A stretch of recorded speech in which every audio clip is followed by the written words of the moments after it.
Alors dans cette vidéo, je vais vous expliquer comment j'ai acheté deux appartements en un an. En fait, dans l'année 2014, j'ai acheté deux appartements immobiliers dans deux pays différents. Je vais vous expliquer pourquoi. Première chose, c'est qu'effectivement, quand on est entrepreneur, l'immobilier, c'est une manière un petit peu de se diversifier. C'est-à-dire que votre boîte, elle vous permet de générer du cash. Après cet argent, qu'est-ce que vous en faites? En fait, vous devez garder, on va dire, un matelas de sécurité, c'est important.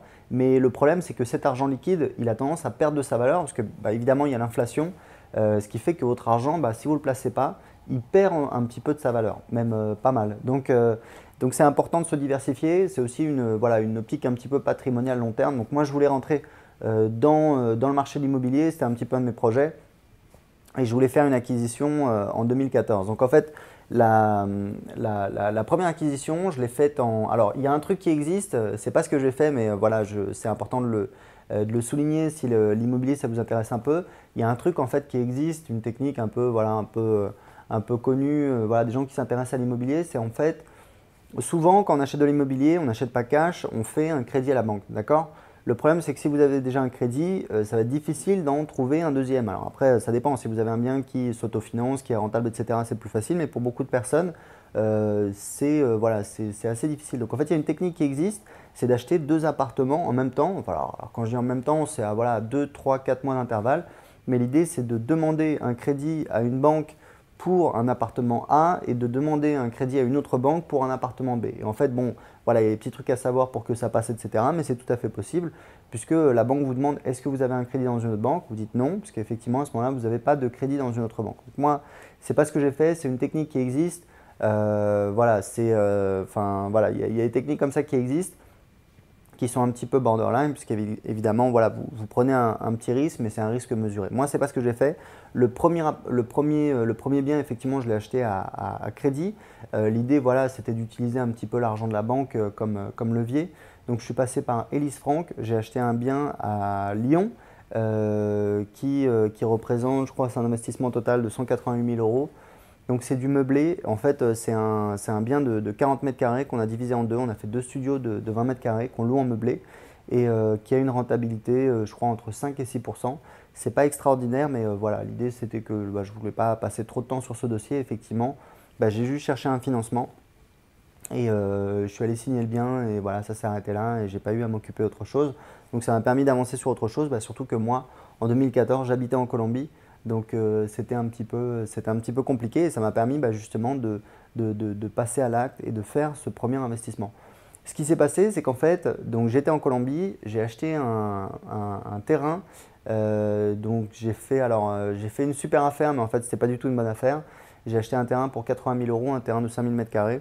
En fait, il y avait énormément de problèmes par rapport au niveau, on va dire, légal, au niveau du terrain, parce qu'en fait, voilà, on avait fait un contrat entre particuliers, etc. Enfin, je vous passe les détails, mais bon, c'était un bordel.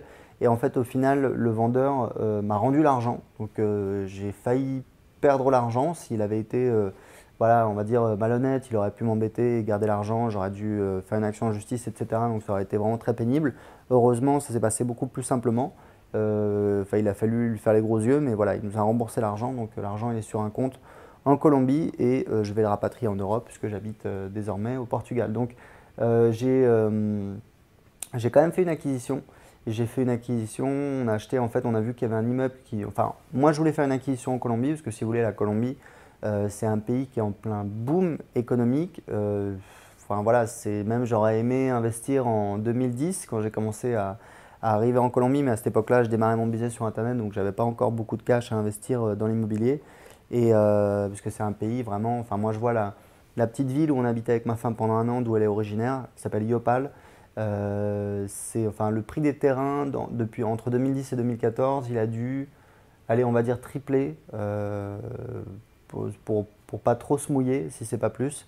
Et voilà, tout ce qui est finca raíz en espagnol, donc c'est terrain, appartement, maison, etc., ça a explosé. On habitait dans un quartier résidentiel, on avait notre voisin, ils avaient acheté la maison 2 ans avant, le prix avait doublé. Donc la maison valait 150 000 euros, 140 000 euros, ils l'avaient acheté la moitié, 70 000 euros 2 ans avant. Donc voilà, c'est assez surprenant. La Colombie, c'est un pays qui est en plein boom depuis 2004. Ça construit énormément, énormément. Il y a beaucoup de gens qui investissent, donc forcément ça va se calmer, voire ça va se casser la gueule. Mais en attendant, voilà, je voulais faire un investissement. On a trouvé un immeuble en fait qui s'était construit et qui était vraiment, enfin, qui avait l'air vraiment de qualité. C'est de la brique, c'est un petit peu les constructions comme on voit à Bogota et ça se fait pas du tout là où on habitait à Yopal. Parce que c'est, enfin, si vous voulez, en Colombie, c'est très riche, il y a des climats différents, etc. Donc c'est pas du tout pareil. Et voilà, donc on a acheté en fait un studio parce qu'en fait, enfin, si vous voulez, dans l'immeuble, il y a un truc à savoir, c'est qu'à Yopal où on habitait, il fait très chaud. Quand je vous dis il fait très chaud, c'est il fait à midi en plein soleil, il fait, je sais pas moi, il fait 35 degrés. Donc il fait très très chaud. Et en pratique, moi je sortais pas beaucoup entre 10h et 15h, voilà, même 9h et 15-16h. Je restais à la maison avec la clim parce qu'il fait vraiment une chaleur impressionnante. Donc en fait le truc c'est que l'immeuble il est comme ça, tous les appartements qui sont derrière, il y a le soleil qui donne l'après-midi. Ça veut dire qu'il fait une chaleur de dingue. Donc en fait nous on a pris un des appartements qui se trouve devant, sur le devant. Donc il y a un balcon, il y a du vent, il y a une vue dégagée. Donc voilà, vraiment on l'a acheté parce que d'une part on aimait bien la qualité de la construction, mais en plus le bien en lui-même, vraiment on a eu un petit coup de cœur. On s'est dit voilà, on va dire c'est un des 2-3 meilleurs appartements de l'immeuble. Et donc on l'a acheté avec la place de parking pour un prix de 50 000 euros. Et c'est un bien qui génère une rentabilité brute de 9%, donc c'est pas mal. On le loue nu, donc il n'y a pas de meubles. Et en fait on l'a loué et en 2-3 semaines on a réussi à le louer. Et alors, pour vous expliquer, c'est un prix assez cher, voire très cher, là où, enfin, dans cette petite ville. Maintenant, l'avantage qu'on a, c'est que c'est hyper central. Si vous voulez, vous êtes dans l'hypercentre, donc c'est vraiment un bien qualitatif. Et la personne qui le loue, je crois qu'elle est procureure de la République ou un truc comme ça, enfin de la République colombienne. Elle est venue travailler et elle nous a montré ses fiches de salaire. Elle a un salaire voilà, très important et elle a acheté tous les meubles, etc. Donc elle vit dedans. Et ça fait, voilà, ça fait une bonne rentabilité entre 8 et 9%, parce qu'en fait en pratique il y a l'administration qu'il faut payer, les charges.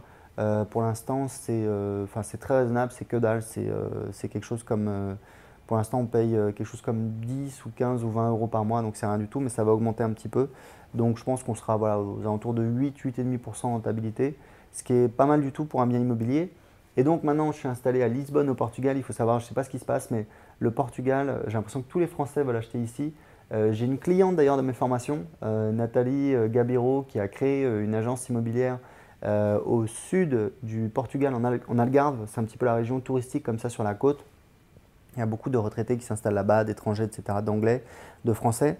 Et grâce à, enfin voilà, grâce à mes formations, elle a créé un blog, un site internet pour son agence immobilière, qui fait que les gens qui cherchent des informations pour acheter au Portugal, ils la trouvent et ensuite voilà, ils rentrent en contact avec elle et ça lui a permis de faire, enfin voilà, ils ont fait 2 millions, je crois, de ventes dès la deuxième année de l'agence immobilière, donc ça marche très très fort.